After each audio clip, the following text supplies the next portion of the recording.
What does it mean when the ICJ has come out and basically weighed in against Israel's actions, weighed in against Russia's actions, and the United States is on one side of that equation in the Ukraine-Russia conflict, but is seemingly mostly on the other side within the Israeli-Gaza conflict? What does that do to the American brand when it comes to human rights, when it comes to international behavioral norms?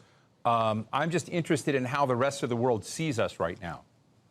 Well, I think it's clear that the United States has both suffered immense damage to its reputation in terms of its upholding of the international humanitarian system and the liberal rules-based order, and it's also helped inflict direct damage on that order.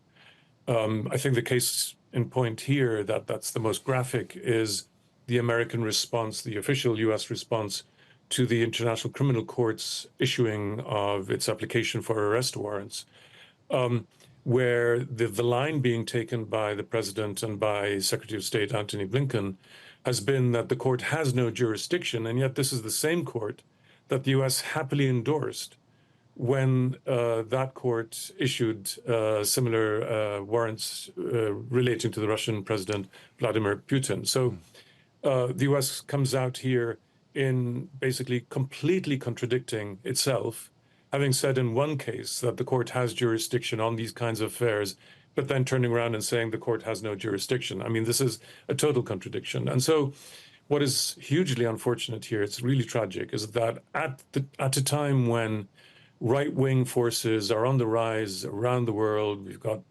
Modi in India seeking basically to disenfranchise 200 million Muslim citizens of India, through the rise of the right wing, the AfD and other more extreme parties in Germany, the prospect of a right wing nationalist president in France in a couple of years, and so on. At this time, the U.S. administration has been put in a position, but is also playing along with the situation where it is doing direct damage to the order that we all need to hold on to. And I think this is a huge tragedy. It may be unfortunate that all this has happened at this moment in time, but I think the Biden administration is making a lot of fundamentally problematic decisions, and we're all going to pay the price. I mean, that's the other irony and the other tragedy. It's not only the USA that will pay a price, or the Biden administration or the Democratic Party, it's all of us.